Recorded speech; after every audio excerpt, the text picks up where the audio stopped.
레전드에게 듣는다 명준호 운용력 만나보겠습니다. 안녕하세요. 네, 안녕하십니까. 네, 오늘은 낙관론과 비관론, 그에 따른 전략 얘기를 계속 드리게 되는 것 같습니다. 오프닝 때 말씀드렸는데 상당히 지금 팽팽하게 낙관론, 비관론이 상존하고 있습니다. 이 가운데서 현금 비중이 제일 중요하다. 그래서 매매를 하더라도 변동성을 활용해서 트레이딩을 하더라도 빨리빨리 차익 실현을 해서 현금화를 해나가면서 시장을 보시는 분이 계시는가 하면 이제는 비중을 확대할 구간이다. 뭐 이런 얘기를 하는 그 전략가들도 계십니다. 이 역발상 투자의 매매, 급락 이후의 변동성, 그때 이제 변동성 중간에 진입 타이밍을 잡으시나요? 아니면 변동성이 끝난 것을 확인하고 진입 타이밍을 잡아야 또 큰 기회를 노릴 수 있는 건가요? 네, 오늘 뭐 변동성에 대한 얘기도 드릴 건데요. 저는 낙관론자일까요? 비관론자일까요? 권미란 앵커님은 아까 내 낙관론과 비관론이 팽팽하게 네. 엇갈린다고 하는데 저는 어느 쪽 같아요? 저는 운용형님이 장기적으로는 낙관론자이실 것 같고요. 단기적으로는 뭐 중립을 지키려고 노력을 하시지 않을까 싶은데 어떠신가요? 아, 역시 레전드 프로그램을 꼬박꼬박 진행을 하시면서 또 귀 기울여 들으셔갖고 저를 정확히 이해하시네요. 아, 당연히, 그런가요? 네. 예, 둘 중에 하나, 특히 비관론, 뭐 현금이니까 비관론 얘기를 하실 걸로 생각을 했는데 제가 드리려는 모범 답안이 그거였거든요. 저는 좀 중기적으로 봤을 땐 그러니까 2015년도 연말과 이제 16년 이렇게 뭐 봤을 땐 대단한 낙관론자죠. 개인적으로 뭐 공개적으로 그렇게 뭐 말씀을 드리진 않지만 뭐 2016년 연말이든 17년이든 뭐 3,000포인트도 넘어갈 가능성이 상당히 높다고 봅니다. 이제 뭐 글로벌 금리 인상 기조 이번 달부터 아마 시행될 걸로 보이기도 하고 조금 늦춰질 수도 있겠지만 글로벌 금리 인상 기조와 함께 지금 이머징 국가들에 있어서는 다 돌렸잖아요. 이머징들이 다 같이 동시에 올라가고선 우리만 못 간 게 아니고요.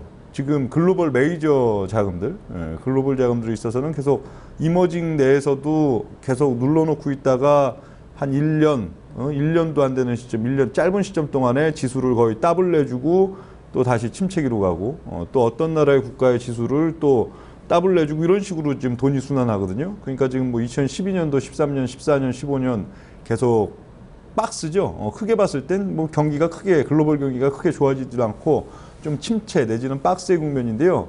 글로벌 국가들 있어서는 뭐 2012년도 연말에는 막 동남아 국가들, 뭐 태국이나 뭐 필리핀 등등의 조그마한 동남아 국가들, 2013년도에는 오히려 거의 뭐 나라 망할 지경이죠. 인플레이션율이 20% 이상에 달하는 뭐 저 남미의 뭐 아르헨티나 이런 나라를 또한 1년도 안 된 시점 동안에 지수를 한 3배 정도 올려놨고요. 뭐 그렇게 뭐 글로벌 증시에서 영향력이 적은 나라들만 갖고 그러는 게 아니죠. 뭐 2013년 또 흐름에서는 일본 같은 나라들도 거의 한 20년 내내 대세 하락 보이던 그런 상황들 속에서 1년 정도의 짧은 시점 동안에 지수를 니케이 지수 거의 더블을 올려놨고요. 그렇다고 올려놓으면은 뭐가 따라오는 게 아닙니다. 지표가 따라오고 실적이 따라오지도 않아요. 그냥 계속 그러고 돌리면서 놓인 거예요. 그러다가 이제 중국도 계속 뭐 작년도만 해도 그랬죠. 왜 중국이랑 한국만 못 가냐, 그랬는데 중국도 뭐 한 1년도 안 되는 한 8개월 정도 동안에 상해 지수 한 2,000에서 5,000까지 끌어올려 놨고요. 뭐 실적이 중국은 엄청 잘 나오고 한국은 안 나와서 그런 게 아닙니다. 실적이 기반되지 않는 글로벌 자금들의 계속 이런 순환 이동이라고 봐야 되겠죠.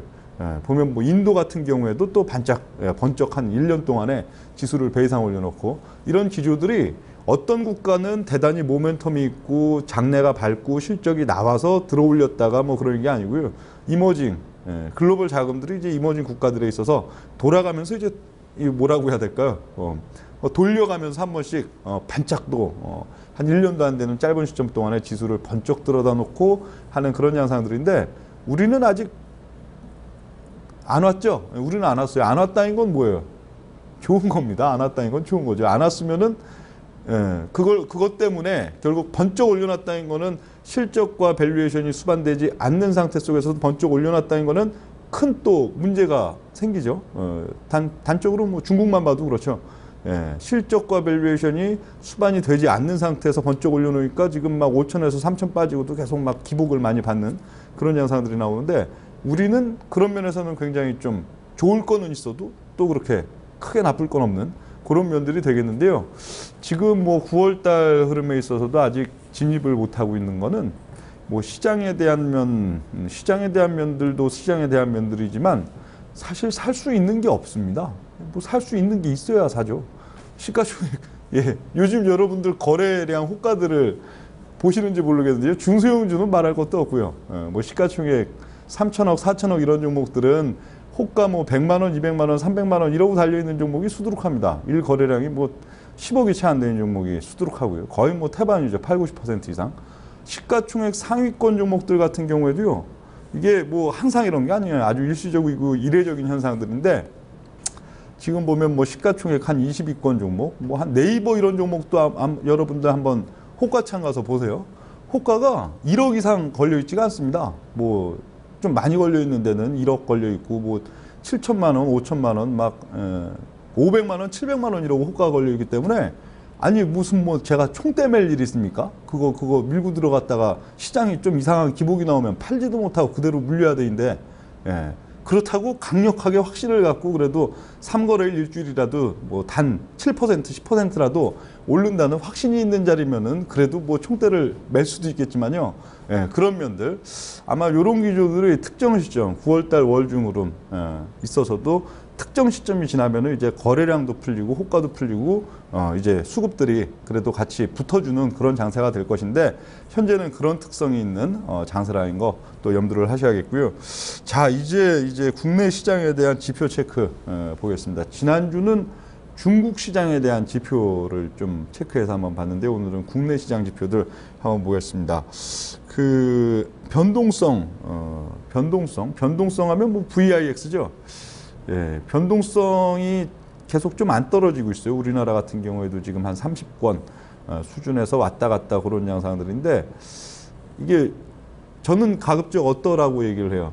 변동성이 그래도 다시 그 한 20대 미만으로 좀 빠지는 시점이 와야 마음 편하게 이 주식을 투자할 수 있다 그런 말씀을 드리는데요. 많은 분들이 이상하게 생각하실 수도 있을 거예요. 아니 변동성이 높으면 좋은 거 아니냐. 그렇죠? 시장이 변동성이라는 게 뭐예요? 변동성 막 이렇게 등락도 크고 가도 시원하게 변동성이 높은 게 좋고 변동성이 낮으면 오히려 재미없는 게 아니냐 그렇게 생각하실 수도 있는데요. 그게 아니에요. 보통 VIX 지수 그 변동성 지표 얘기하는 그 변동성은 주식 변동성이 아니고요. 옵션 변동성입니다. 옵션 변동성. 선물 옵션. 그러니까 대표적으로 뭐 시카고 거래소의 뭐 VIX 지수 이걸 뭐 글로벌의 그 시점에 뭐 위기에 대한 뭐 판단의 지표로도 활용을 하고 그런데요. 그게 시카고 주식시장에 거래되어 있는 주식의 변동성이 아니고요. 시카고 옵션 선물 옵션 거래소의 그 파생들의 그 변동성이기 때문에 파생 변동성이 크다는 건 뭐예요? 어떻든 보통 여러분들 뭐 대세 상승기에 그 콜대박 별로 안 나죠. 대세 상승기에 콜대박이 별로 안 나요. 왜요? 대세 상승기는 그냥 꾸준히 가거든요. 꾸준히. 꾸준히. 콜대박도 오히려 대세 하락에 막 이렇게 막 그런 시점에 콜대박이 나지 콜대박이 대세 상승기에 잘 안 납니다. 그러니까 대세 상승기 그래도 시장이 안정적으로 올라가는 그런 흐름 속에서는 변동성, 옵션 변동성은 극히 떨어지겠죠. 풋 변동성도 많이 떨어지고 콜 변동성도 많이 떨어지고 이게 시간 가치 결국 뭐 파생이라는 거는 시간 가치가 있는 거기 때문에 시간 가치를 이 변동성이 따라가지 못하니까 변동성이 푹 떨어지죠. 그러니까 시장이 괜찮은 시장은 굉장히 좀 이 옵션 변동성은 떨어지는 시장. 근데 보통 옵션 변동성은 언제 높아져요? 그렇죠. 시장이 위기 상황 내지는 이렇게 좀 불안 요소. 그러니까 꼭 밑으로는 뭐예요? 밑으로는 어떤 이슈가 툭 터지든 아니면은 뭐 시세가 퍽 쪄가든 또 빠질 때는 똑같이 종합지수가 300포인트여도 300포인트가 오를 때는 그걸 시간을 두고 6개월이고 뭐 1년이고 시간을 두고 올라가는데 300포인트 빠지는 건 막 일주일, 2주일 막 이렇게 짧은 시점 동안에 막 빠져버려요. 그러니까 시간 가치를 오히려 변동성, 내재 가치의 이 등락이 훨씬 상회를 하기 때문에 옵션 변동성이 확 하고 올라가 버리는데 보통 보면 그래요. 뭐 올 한 지지난달 정도까지만 해도 이 VIX 지수가 보통 우리나라 같은 경우도 한 15 미만이었죠.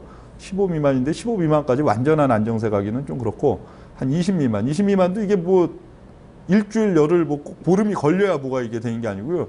특정 시점이 이제 딱 지나가고 나면은 이제 그 변동성 지수가 확 내려올 수 있는데요. 예, 어떻든 이 변동성 지표가 아직은 그래 30대 이상 위치에서 왔다 갔다 하고 있는데 변동성 지표도 20 미만으로 급격하게 뭐 이번 주 중에라도 좀 내려오는 그런 양상이 나타나는 것도 굉장히 중요한 또 포인트가 될 수가 있고요. 뭐 원달러 환율 같은 경우에는 일단 1,200원대 어제 강하게 또 뚫고 오늘은 소폭 또 등락이 나타나고 있는 그런 지금 시점 되겠는데요. 어떻든 원달러가 높다인 거는 기본적으로는 우리한테는 좋긴 좋은 거죠. 그렇죠. 이게 엔화가 왜나요? 원화의 좀 강세 상황들보다는 원화의 약세 상황들이 역시 우리 뭐 좀 수출 대부분의 뭐 기업들 뭐 수출 기업들에 있어서 상당히 유리할 수도 있는 면들이 되기 때문에 원달러가 기조적으로 좀 높은 상태를 유지하는 거는 좋은데 항상 문제는 뭔가요?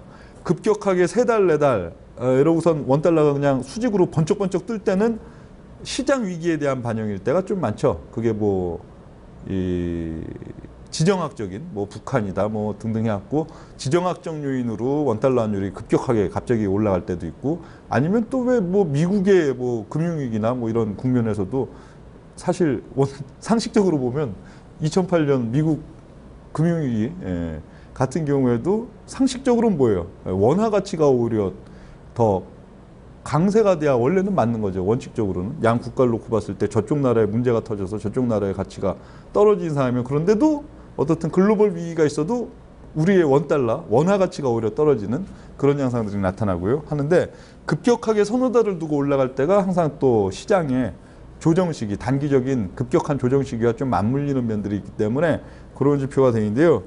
어떻든 월중 흐름에서 좀 더 올라가긴 올라갈 걸로 봅니다.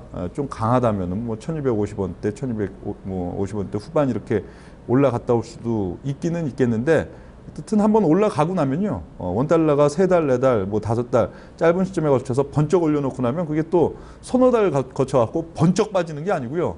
이게 다시 이제 원화 강세 상황 어느 정도 유가가 원달러가 내려오는 데는 시간이 굉장히 오래 걸려요. 막 12개월, 18개월 이렇게 걸려버리니까 그러니까 그 시점만 딱 지나고 나면은 또 어떻게 돼요? 그 시점만 지나고 나면은 모멘텀이 생겨버리죠. 천천히 빠지니까. 원화 약세 상황들이 1년, 1년 반, 2년 이런 식으로 길게 이어져 버리기 때문에 사실 기업들이 실적이 실적 부진하다가도 또 실적이 급격하게 좋아지는 현상들을 그 이후 시점 뭐 한 3개월, 6개월 이내에 또 볼 수 있게 되는 게 되기 때문에 이게 양면적입니다. 단기적으로는 상당히 양면적인 그런 면들도 있고요. 자, 중소형주 같은 경우에 변동성, 이거는 이제 주식 변동성이 되겠죠. 주식 변동성에 있어서 아까 앞서서는 이제 VIX 기준, 뭐 우리나라 같은 경우도 우리나라의 선물 옵션 시장에 대한 변동성이 된다면은 요거는 이제 주식 변동성, 중소형주들에 있어서의 변동성 수준이 2011년도 이후에 최대 수준이다. 그렇게 지금 나와 있는데요. 지금 보면 2012년도 한 5, 6월 달 그리고 2013년도 한 7월에서 9월 달 요런 기조들 보면은 변동성이 번쩍 올라갔던 적이 있는데 지금의 산에 비하면 그때는 그냥 굉장히 작은 산들이죠. 그런 지금 기조들 11년도 8월 달 이후에 지금 최대 수치로 변동성이 올랐는데요. 이것도 그렇죠. 변동성이 그렇게 큰 거는 썩 좋은 게 아니에요. 항상 코스닥도 갈 때 또 수익을 그래도 주고 또 시장의 수급도 붙어 들어올 때는 지수는 천천히 올라가잖아요. 종목들은 오히려 일주일 열흘 동안에도 배 이상 치고 올라가는 종목들이 또 중소형 코스닥에서도 막 나타나도 지수는 꼬물딱 올라가고 항상 엎어질 때는 그냥 수직으로 막 엎어지는 동반해갖고 엎어지는 그런 면들 때문에 이 변동성이 이렇게 높아져 있는 게 썩 그렇게 달가운 건 아니죠. 그런 면들. 자, 이제 중국 시장과 코스닥 있어서의 PBR과 ROE 상관관계 한번 보겠는데요. 이것도 좀 상당히 특징적인 면들은 있습니다. 보통 어때야 정상인가요? ROE랑 PBR이 같이 올라야 정상이죠. 기업들의 이익이 증진되는 가운데에서 기업의 이익이 증진되니까 어때요? 주가가 올라갈 것이 주가가 올라가면은 PBR이 기업 이익 증진할 만큼 같이 올라가진 않잖아요. PBR은 수십 년에 대한 누적치기 때문에 그 기업이 수십 년 동안 장사를 얼마나 잘해갖고 이렇게 기업의 볼륨이 자산이 높아져 나가느냐 하는 거기 때문에 PBR은 기업 실적이 팍 좋아진다고 해도 PBR이 팍 좋아지지 못하죠. 증감률이 속도가 둔하기 때문에 보통은 어때야 정상이에요. 이익이 많이 난다 해갖고 주가가 올라간다. ROE가 번쩍 올라갈 때 PBR도 같이 따라 올라와야 정상적인데 이 중국 상해 중국 증시도 그렇고요. 중국 기업들도 그렇고 또 코스닥도 그렇고 코스피는 좀 차이가 있는데요. PBR이랑 ROE가 역외상관관계를 보입니다. 최근 3년치 데이터 있어서 봐도 이게 역외상관관계 거꾸로 간다는 거죠. ROE가 높은 구간, 오히려 실적이 나오는 구간은 PBR이 내려가 버리고요. 실적이 나오는 구간에 오히려 주가가 그냥 침체돼 있다는 얘기예요. 반면에 ROE가 떨어지는 구간, ROE가 둔탁하고 떨어지는 구간에 PBR은 번쩍 올라간다. 이건 뭐예요? 올라갈 때 실적을 기반으로 밀고 올라가는 게 아니고 그냥 모멘텀으로 올려붙인다는 얘기죠. 그러니까 뭐 제약주, 바이오주가 이 실적을 수반해 갖고 이게 올라가는 게 아니고 그냥 인기, 시장의 인기 그리고 모멘텀이라고 불리우는 기사거리들이 이렇게 뭉쳐져 가지고 주가만 번쩍 올라오고 ROE는 같이 따라오지 못하기 때문에 또 다시 또 급격하게 쌓은 그 시세들이 모래성처럼 다시 무너져 내리고 그런 양상들이 반복이 되는데요. 지금 중국 같은 경우에는 최근 위치들 보면 PBR 수준은 대략 한 1.4대 정도 그리고 ROE 수치는 한 12.3 정도 나오죠. 그러니까 이렇게 지금 PBR과 ROE가 전체적으로는 역외상관관계를 보여주는 그런 상황들 속에서 비교적 ROE도 굉장히 좀 낮은 위치, 보통 평균적으로 한 13대 정도, 13%대 정도 평균적으로는 볼 수가 있겠는데 13.5% 정도죠. 그거보다 좀 12.4% 정도로 좀 낮은 단계. 그러니까 이익이 좀 안 나오는 단계 속에서 중국 같은 경우는 좀 PBR도 좀 지금 낮은 쪽에 있기 때문에 현재 상태에는 그렇게 또 막 고평가 내지는 버블 논란에서는 좀 이제 벗어날 수 있는 단계까지 주가가 빠진 게 중국 같은 경우가 되겠고요. 코스닥에 있어서 현재 보면은 그 PBR과 ROE 이쪽도 전체적으로 분포도 3년 동안의 그 각 월별로의 분포들을 보면은 상당히 역외관계가 나오죠. 역외관계가 나오는 가운데서 현재 ROE 수치는 대략 한 13배 조금 안 되는 수치, 그리고 PBR 수치에 있어서는 한 1.9가 좀 넘는 수치 정도 되고 있으니까요. 뭐 PBR 수준은 그래도 상당히 좀 낮아져 있네요. 상당히 낮아져 있는데 낮아져 있는 그런 지금 시점들이 좀 되고, 반면에 ROE 실적 같은 경우도 따라오지 않는 그런 면들이 되긴 하는데, 현재 보면 어떻든 이 PBR은 굉장히 높은 위치에 현재 시점에 있고 ROE는 굉장히 낮은 시점에 있다면은 앞으로도 코스닥에 있어서 굉장히 이게 이 빠져야 될 폭들이 크게 나타날 수 있는 반면에, 그래도 다행인 것은 그 PBR 수치도 같이 지금 좀 상대적으로는 전체적인 지금 3년 동안의 분포도에 비해서는 약간 낮아져 있는 그런 면들은 그래도 좀 다행스러운 요인이 되겠고요. 어느덧 지금 시간이 다 됐네요. 아직 절반도 안 했는데 시간이 다 됐어요. 자, 오늘 또 레전드는 이 정도에서 좀 마무리를 짓고요. 다음 시간에 또 뵙겠습니다. 감사합니다.